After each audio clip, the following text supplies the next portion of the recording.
चुप रही है। हेलो दोस्तों, स्वागत है आपका विवेकानंद एकेडमी में। आज हम करते हैं जीएस वर्ल्ड की test series number 3 polity full polity test है ये पीसीएस 2024।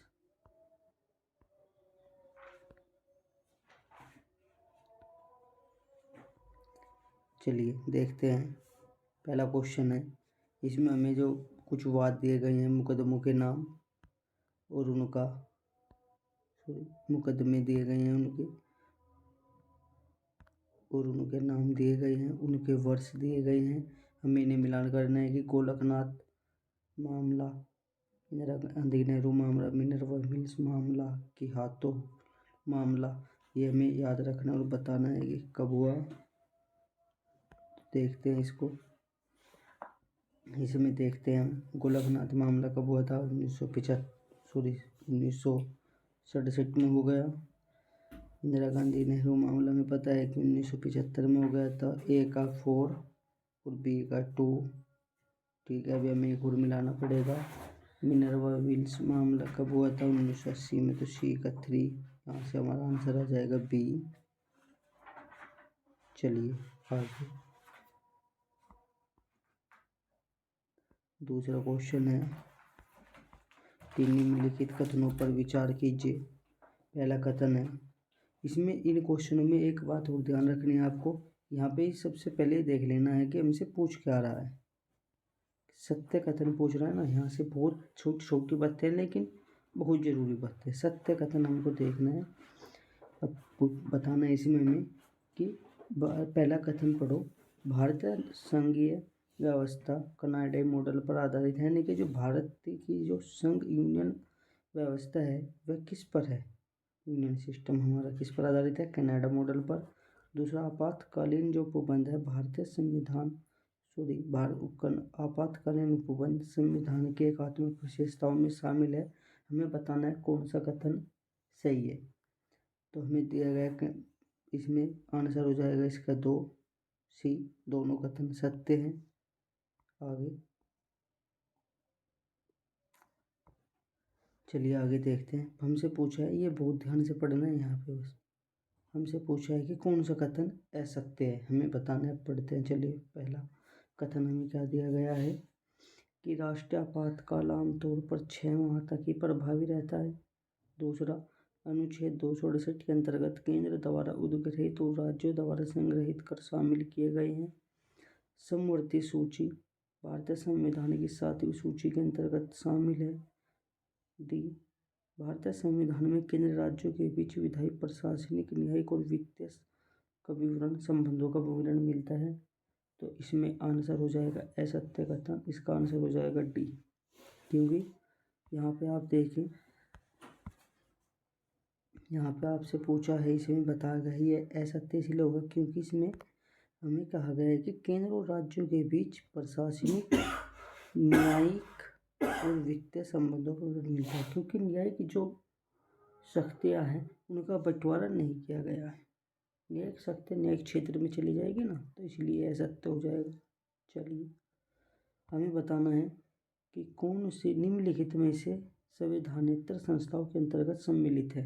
यानी कि जिनका उल्लेख संविधान में नहीं किया गया उन्हें संविधानिक यानी कि संविधान से इतर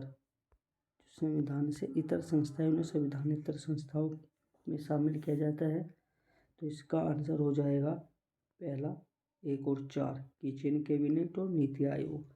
आपको बताना है कि नीति आयोग की स्थापना किस वर्ष में की गई थी, कमेंट में। फिर इसका कमेंट में आंसर डाल देंगे। चलिए, 5वां क्वेश्चन बताना है आपको कि संविधान संशोधन से संबंधित प्रावधान संविधान के किस भाग के अंतर्गत शामिल है। इम्पोर्टेंट है, किस भाग में सम्मिलित है, तो भाग 20 में। चलिए आगे। निम्नलिखित में से अगला क्वेश्चन नंबर 6 है कि निम्नलिखित में से केंद्रीय प्रशासनिक अधिकरण के अधिकार क्षेत्र के अंतर्गत सम्मिलित है। पहला है लोक सेवकों की भर्ती व उनकी सेवा संबंधी मामले। दूसरा, सैन्य सेवाओं के सभी अधिकारी। तीसरा, उच्चतम न्यायालय के कर्मचारी, संसद सचिवालय के कर्मचारी। इसका आंसर हो जाएगा ए लोक सेवकों की भर्ती और उनकी संबंधी मामले। चलिए आगे अगला क्वेश्चन नंबर 7 है, निम्नलिखित में से किस एक्ट के अंतर्गत नियंत्रक बोर्ड को राजस्व गतिविधियों पर नियंत्रण का अधिकार प्राप्त हुआ था? हमें इसमें आंसर बताना है। इसका आंसर हो जाएगा 1784 ब्रिटिश इंडिया का एक्ट। आगे क्वेश्चन नंबर 8 है, निम्नलिखित में से इसको मैं चलिए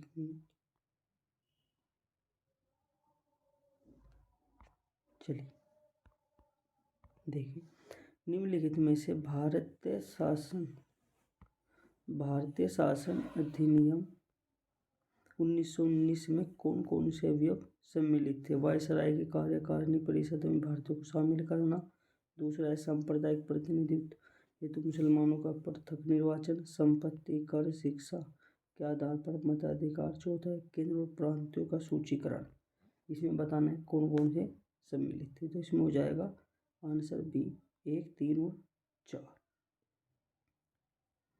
क्योंकि सांप्रदायिक जो प्रतिनिधित्व है आपने पढ़ा होगा, आधुनिक भारत में पढ़ा होगा आपने कि जो सांप्रदायिक प्रतिनिधित्व मुसलमानों का पृथक निर्वाचन सम्मिलित किया जाएगा, सांप्रदायिक पंचायत के तहत कम्युनल अवार्ड जिन्हें कहते हैं 1932 में वहाँ पे दिया जाता है इन्हें पृथक निर्वाचन मुसलमानों को। ठीक है ना, आगे चलिए देखिए आगे क्वेश्चन आ जाएगा नंबर 9, निम्नलिखित में से किस अधिनियम द्वारा भारत सचिव का पद था समाप्त कर शक्तियाँ राज्य सचिव को स्थानांतरित कर दी गई? किस अधिनियम के तहत कर दी गई थी ये बताना है। भारत परिषद अधिनियम 1892, भारत शासन अधिनियम 1919 या भारत स्वतंत्रता अधिनियम 1948 या भारत शासन अधिनियम 1935? यह कर दी गई थी भारत स्वतंत्रता अधिनियम 1947। चलिए आगे देखते हैं, यह का क्वेश्चन है, सभी कर ले जाएंगे। जे सर्वप्रथम संविधान सभा के गठन का विचार किसके द्वारा रखा गया था यह आपको बताना है। इसका आंसर हो जाएगा M.N. रॉय के द्वारा रखा गया था। चलिए अगला क्वेश्चन नंबर 11 है कि जवाहरलाल नेहरू के द्वारा जो उद्देश्य प्रस्ताव है वह कब पेश किया गया था? तो इसका आंसर हो जाएगा 13 दिसंबर 1940। ये आपको याद रखना है, 13 दिसंबर 1940। 9 दिसंबर 1940 को क्या हुआ था? संविधान सभा का गठन किया गया था। ठीक है ना, ये ऑप्शन जो ये दे देते हैं ना ऑप्शन, ये जैसे ये काम का क्वेश्चन है तो यहाँ पे लिख लेना है। तो इसमें मैंने लिखा है 9 दिसंबर 1940 को क्या हुआ था? संविधान सभा का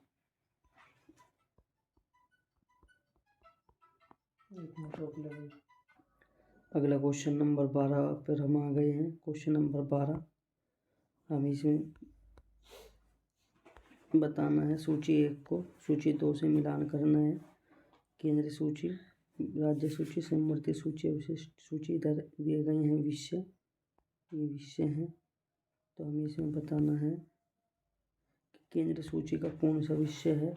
तो केंद्र सूची का विषय हो जाएगा इसमें जनगणना, साइंस का जुड़वा दिए। बी का हो जाएगा आपका इसमें क्वेश्चन हो जाएगा बी का 3 स्वास्थ्य, सी का हो जाएगा 2, डी का हो जाएगा पहला अंतरिक्ष विषय। तो इसका आंसर आ जाएगा ए। चलिए आगे चलते हैं भाई, अगला क्वेश्चन आ गया इसमें संवैधानिक प्रावधान और स्रोत। यहाँ से क्वेश्चन आपको हर बार देखने को मिलेगा, हर बार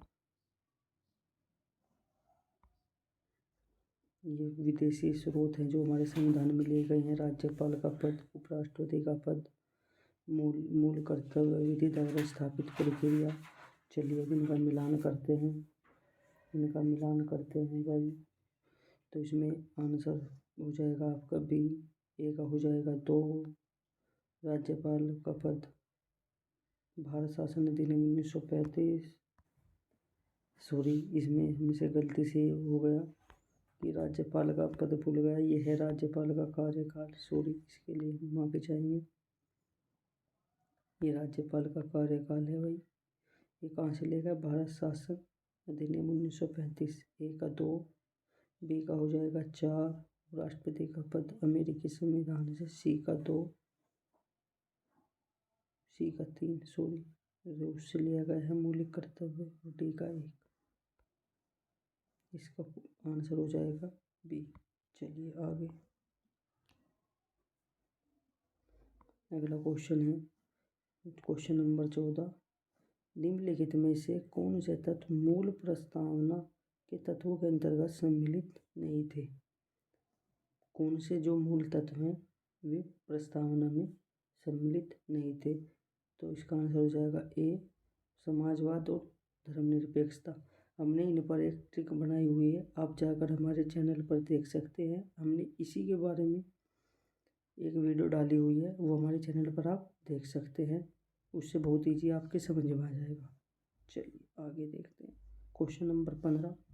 निम्नलिखित में से विभिन्न राजनीतिक दलों को चुनाव चिन्ह किसके द्वारा प्रदान किए जाते हैं? ये बहुत ही क्वेश्चन इम्पोर्टेंट है, बार बार देखने को मिलता है। तो कौन चुनाव चिन्ह देता है राजनीतिक दलों को?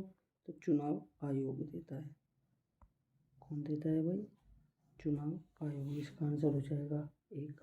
हाल ही में नेशनल पीपुल्स पॉपुलेशन फ्रंट को पूर्वी उत्तर भारत का जो पहला राजनीतिक राष्ट्रीय पार्टी बनी है, उसका चुनाव चिन्ह किताब है। ये आपको ध्यान रखना है, करंट में था, आ सकता है। चलिए, केंद्रीय मंत्रिमंडल की कुल संख्या का निर्धारण किस आधार पर किया जाता है? तो इसका आंसर हो जाएगा ए, लोकसभा सदस्य संख्या के आधार पर किया जाता है। अगला क्वेश्चन है क्वेश्चन नंबर 17 कि चीन कैबिनेट से संबंधित निम्नलिखित कथनों पर कौन सा कथन असत्य बताना है? कौन सा है? यह 15 से 20 मंत्रियों से मिलकर बनती है। बी है यह एक अनौपचारिक संस्था है। यह भारतीय संविधान के अंतर्गत गठित संस्था है। प्रधानमंत्री अपने संबंधियों को इसे मनोनीत कर सकता है। तो हमें बताना कौन सा है। तो 17 का आंसर हो जाएगा सी। अभी हमने एक क्वेश्चन इसमें ऊपर किया था जिसमें बताया गया था कि संविधान से इतर कौन सी संस्थाएं हैं, उसमें एक किचन कैबिनेट भी था। ठीक है ना, अभी ऊपर क्वेश्चन आया था ये। तो इसमें हमने बता दिया था कि इसका संविधान में जिस चीज़ का संविधान में उल्लेख नहीं होगा उसे संविधानेतर संस्था कहा जाएगा, और इसका उल्लेख संविधान में नहीं है और यहाँ पर यही दिया गया। चलिए आगे बढ़ते। क्वेश्चन नंबर 18 है।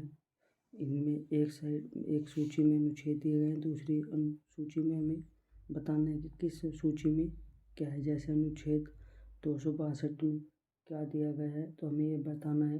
तो इसमें हो जाएगा अंतर्राज्यीय जल विवाद, ए का 3, और ए का 3 हमें सी में मिला है केवल, बाकी में नहीं, तो हमें मिलाने की ज़रूरत नहीं, हमारा आंसर निकल गया सी।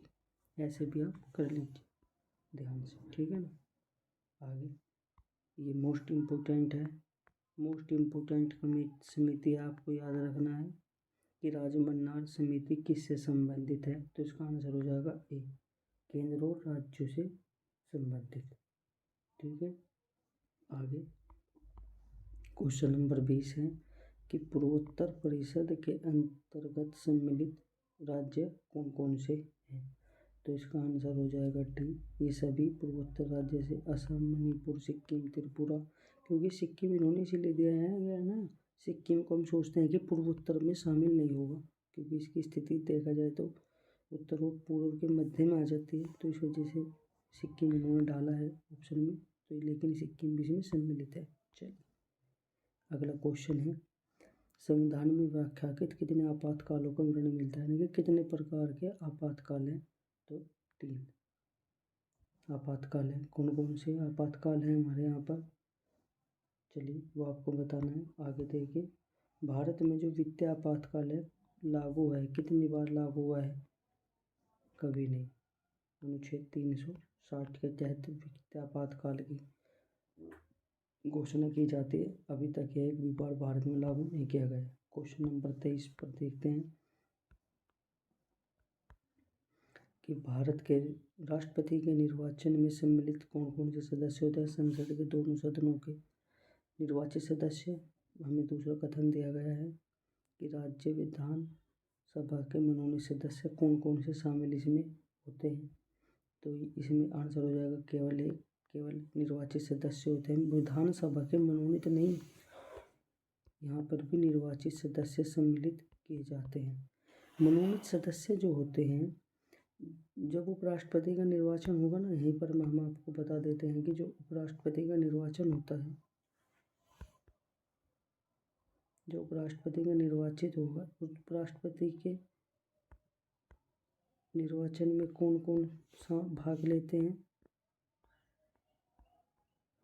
तो उसमें लेते हैं हमारी राज्यसभा और लोकसभा के सभी सदस्य, उसमें निर्वाचित भी आ जाएंगे और मनोनीत भी आ जाएंगे, ये ध्यान रखना।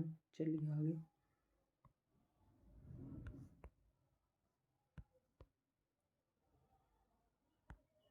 क्वेश्चन नंबर 24 है, राष्ट्रीय आपातकालीन शक्ति संविधान के साथ एक धोखा है, यह कथन किसका? कथन बहुत जरूरी याद रखना, कथन आ जाते हैं सॉरी।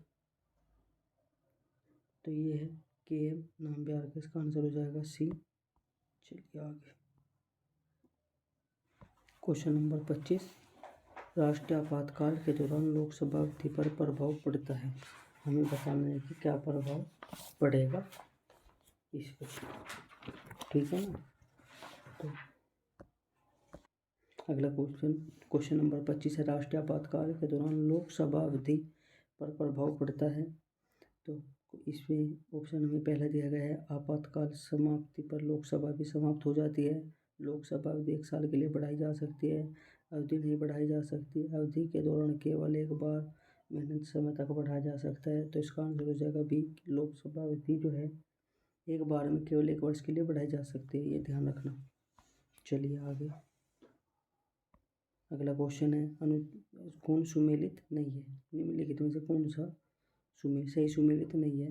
तो ये अनुच्छेद और कौन सुमेलित नहीं है, हमें ये बताना है। तो इसका आंसर हो जाएगा C, अनुच्छेद 117 में वित्त विधेयक सम्मिलित सॉरी इसमें पूछा है सही सुमेलित है, तो इसका आंसर हो जाएगा C, 117 में वित्त विधेयक शामिल है, ठीक है। आगे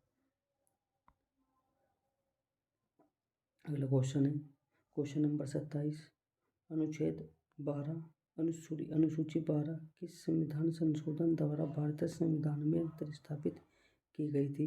तो इसका आंसर हो जाएगा B, 74वें संविधान संशोधन, यानी कि जो नगर पालिकाओं से संबंधित है। चलिए आगे। क्वेश्चन नंबर 28 है, मूल अधिकारों के में विशेषताओं के संदर्भ में कौन सा कथन सही है, बताना है।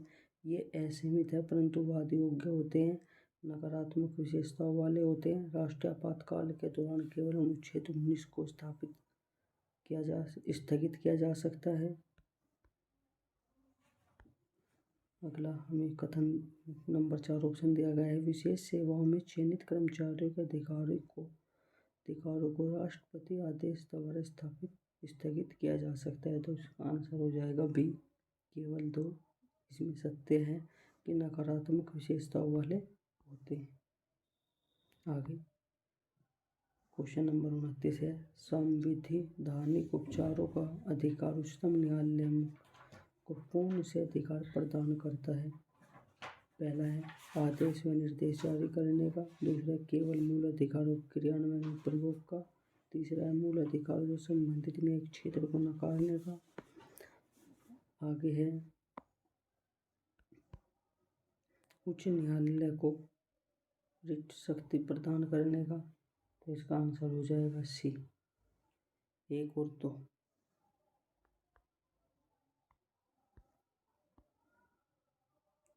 क्वेश्चन नंबर 30 है, विधि के समक्षमता और विधि के समान संरक्षण के संदर्भ में असत्य बताना है, कौन सा है? तो हमें इसमें 4 कथन दिए गए हैं। पहला कथन है, यह भारत के राज्य क्षेत्र में व्यक्ति और नागरिक दोनों पर लागू होता है। बी कथन है, ऑप्शन है हमारे पास B, विधि के समक्षमता का विचार अमेरिकी, ये याद रखो आप बार बार कि असत्य पूछा है, अमेरिकी संविधान और विधियों के समान संरक्षण का विचार ब्रिटेन के संविधान से लिया गया है। यह समान विधि के अंतर्गत समान व्यवहार का अधिकार प्रदान करता है। D, व्यक्तिगत अधिकारों की प्रमुखता के कारण संवैधानिक व्यक्तिगत अधिकारों का स्रोत है। तो इसका आंसर हो जाएगा B, असत्य है। चलिए आगे क्वेश्चन नंबर 31, अनुच्छेद 16 से संबंधित निम्नलिखित कथनों पर विचार कीजिए। पहला है, केवल धर्म, वंश, जाति, लिंग और निवासी स्थान के आधार पर रोजगार में अयोग्य नहीं ठहराया जा सकता। दूसरा, संसद अधिनियम बनाकर पिछड़े वर्गों को राजकीय सेवाओं की नियुक्ति में आरक्षण प्रदान कर सकती है। तीसरा हो जाएगा, विशेष परिस्थितियों में आरक्षण कोटे को 50% से ज़्यादा किया जा सकता है। तीसरा हो जाएगा, इसमें चौथा कथन हो जाएगा आपका, सामाजिक, आर्थिक और शैक्षणिक के आधार पर पिछड़ी जातियों को निर्धारित किया जा सकता है।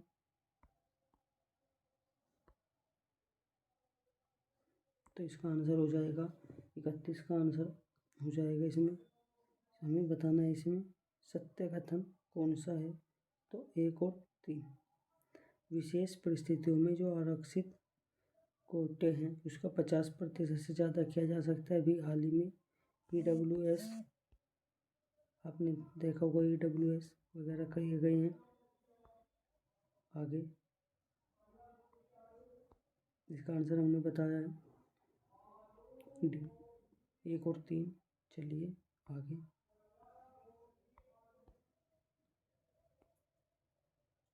क्वेश्चन नंबर 32 आ गए हैं। निम्नलिखित में से स्वतंत्रता के अंतर्गत सम्मिलित है, स्वतंत्रता के अधिकार के अंतर्गत सम्मिलित है। पहला हो जाएगा प्रदर्शन और विरोध का अधिकार, विदेश यात्रा करने का अधिकार। दूसरा, तीसरा संपत्ति खरीदने और बेचने का अधिकार। चौथा है संघ बनाने के साथ नियमित संचालन का अधिकार।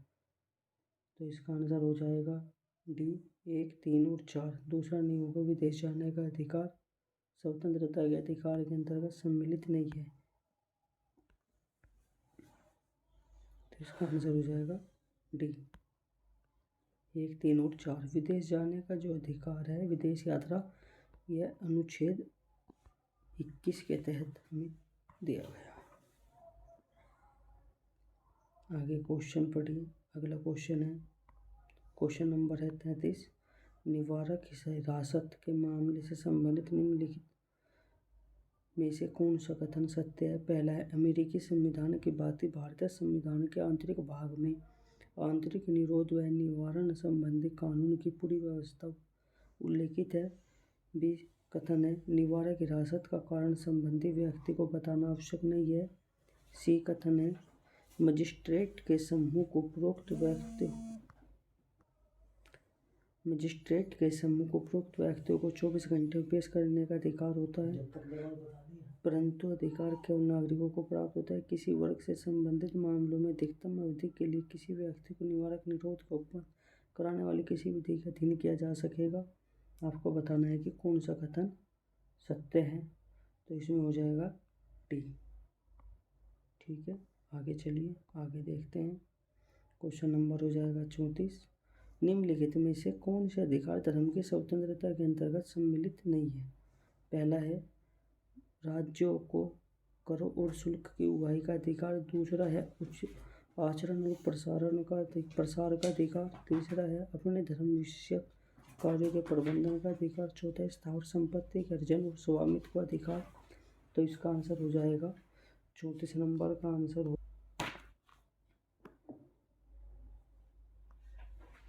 बी 1 और 3। चलिए आगे देखते हैं। पद्म भूषण पुरस्कार प्रदान किए जाते हैं। आपको बताना है पद्म भूषण पुरस्कार किस लिए प्रदान किए जाते हैं, किस सेवा के लिए। असाधारण विशिष्ट सेवा प्रदान करने के लिए, उच्च स्तर की विशिष्ट सेवा के लिए, किसी क्षेत्र विशेष में विशिष्ट सेवा के लिए, जीवन पर्यंत दिव्यांग सेवा के लिए। तो इसका आंसर हो जाएगा बी, उच्च स्तर की विशिष्ट सेवा के लिए दिए जाते हैं। क्वेश्चन नंबर 36 है, इनर लाइन परमिट क्या है, ILP सिस्टम क्या है। पहला हमें दिया गया है इसमें, राज्यों में प्रवेश हेतु एक आज्ञा पत्र, किसी व्यवसाय की शुरुआत हेतु एक आज्ञा पत्र, बैंकों से ऋण प्राप्ति हेतु आज्ञा पत्र, या NCR के अंतर्गत जारी पत्र। तो इसका आंसर हो जाएगा ए, राज्यों में प्रवेश हेतु एक आज्ञा पत्र। चलिए आगे देखते हैं। क्वेश्चन नंबर 37 है, विशेष रूप से कमजोर जनजातीय समूह PVTG में विभिन्न जनजातियों को शामिल करने के सरकार द्वारा घोषित मुख्य आधारों में से कौन से तत्व शामिल है? पहला है जनजातीय जनसंख्या घनत्व में कमी, दूसरा है प्राकृतिक संसाधनों में निर्भरता। इसका आंसर हमें बताना है, तो इसका आंसर हो जाएगा दो, दोनों सही है। आगे क्वेश्चन नंबर 38, निम्नलिखित में से किस संविधान संशोधन के द्वारा अनुसूचित जाति और जनजातियों को लोकसभा और राज्य विधानसभा में आरक्षित जो सीटें हैं उनकी व्यवस्था का विस्तार किया गया है?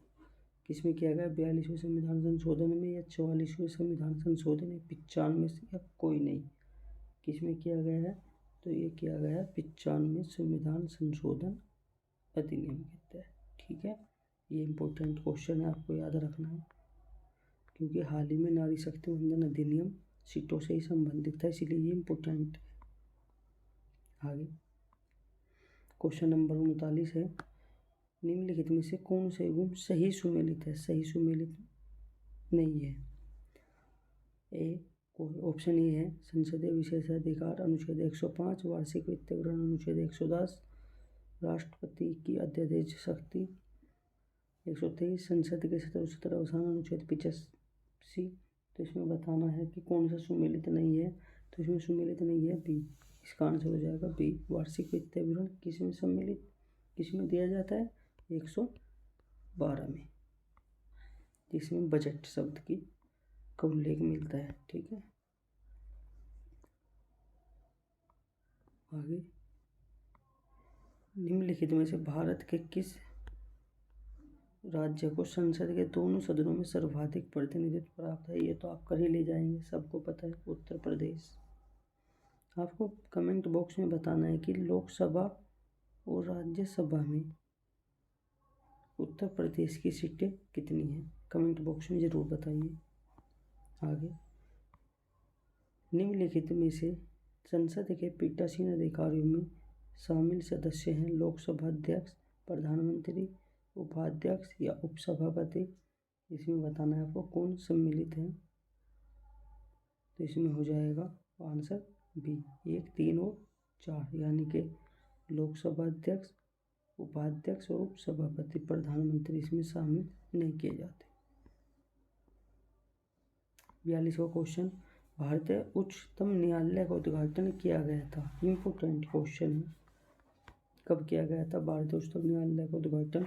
26 जनवरी 1950, 27 जनवरी 1950, 28 जनवरी 1950, 19 जनवरी 1900। देखिए आप लोग क्या करेंगे, 1950 याद कर लेंगे ना, तो इन्होंने 4 ऑप्शन में 1950 डाल दिया। आपको तारीख बहुत डीपली याद रखना है, तो इसका आंसर हो जाएगा,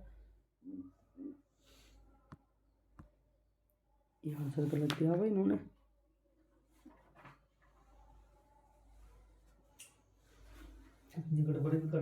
भारतीय उच्चतम न्यायालय का उद्घाटन किया गया 26 जनवरी 1950 के कह रहे भारत सरकार अधिनियम 1935 के तहत 26 जनवरी 1950 होगा भाई इसका तो आंसर। ये 28 जनवरी 1950 भी कह रहे हैं। भारतीय उच्चतम न्यायालय का उद्घाटन कब किया गया था? 24 जनवरी 1950 होगा मुझे लग रहा। सुप्रीम कोर्ट ऑफ इंडिया के अनुसार 28 जनवरी 1950 को भारत के एक प्रभुता संपन्न लोकतांत्रिक गणराज्य बनने के 1935 की कह रहा बात। इसका ऑप्शन हो जाएगा सी 28 जनवरी 1950। आगे देखते हैं,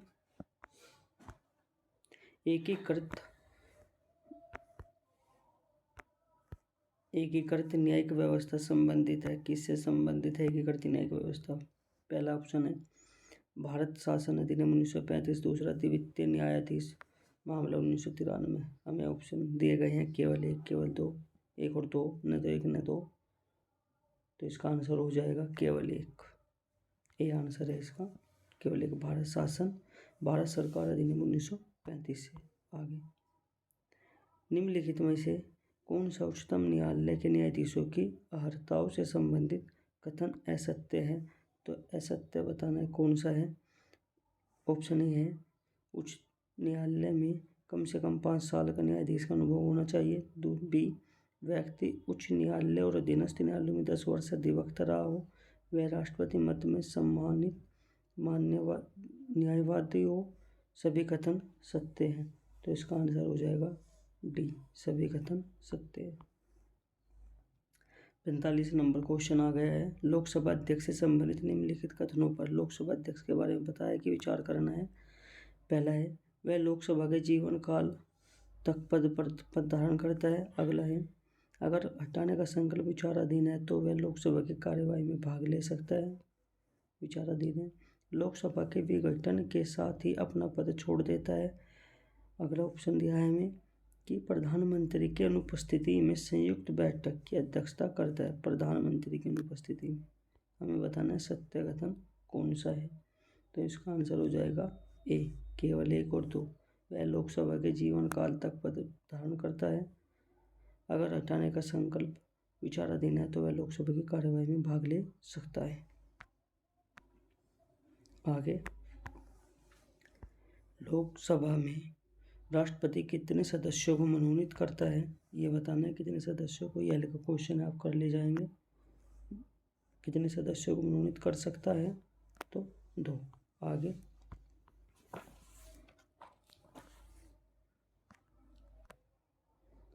चलिए आगे, अगला क्वेश्चन आ गया कि निम्नलिखित में से राज्यपाल से संबंधित कौन सा कथन है सत्य है। पहला कथन पढ़े रहे हैं, राज्यपाल द्वारा जारी अध्यादेश शक्ति राज्य विधानमंडल द्वारा जारी अधिनियमों के समान होती है। वह अध्यादेश किसी भी समय वापस ले सकता है। राज्यपाल का अध्यादेश निर्माण की शक्ति से स्वैच्छिक नहीं है।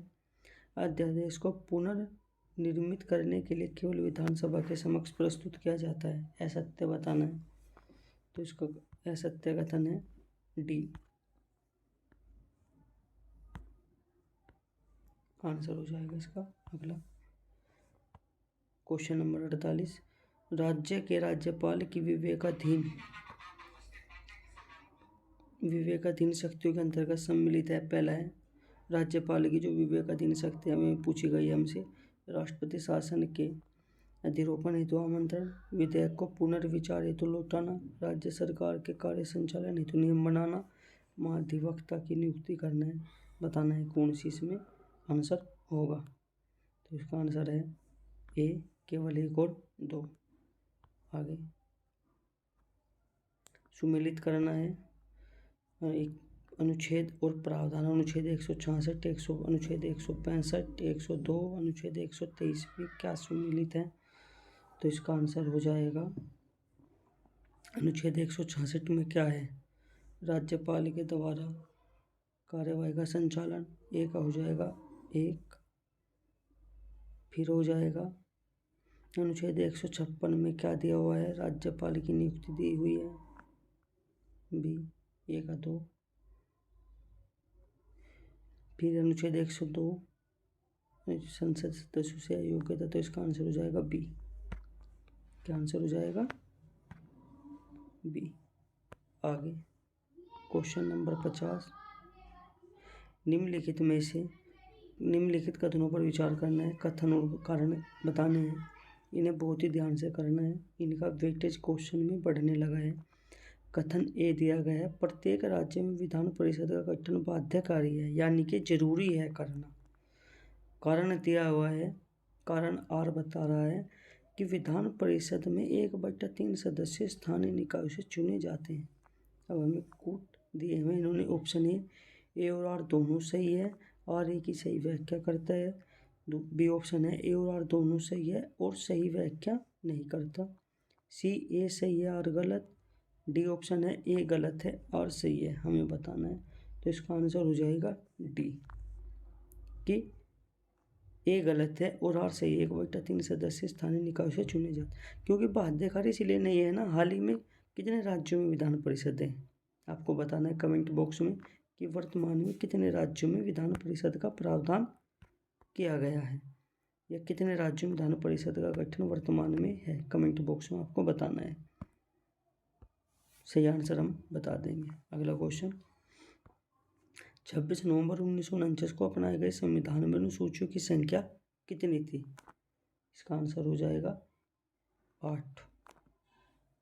ठीक है। आगे, संविधान में सभा में संविधान को कब अंगीकृत या स्वीकार या कब एक्सेप्ट किया था हमने, तो बताना है अडोप्ट किया था, इसका बताना है 52 का।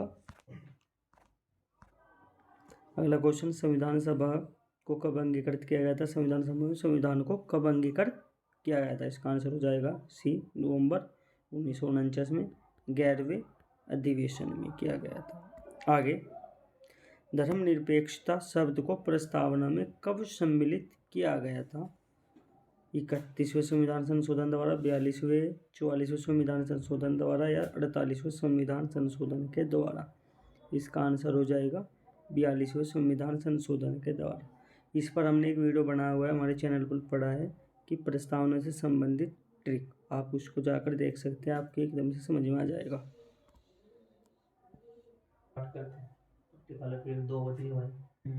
निम्नलिखित कथनों पर विचार कीजिए। अगला क्वेश्चन आ गया है, भारत के क्षेत्र और भारत का संघ से ज़्यादा व्यापक अर्थ समेटे हैं।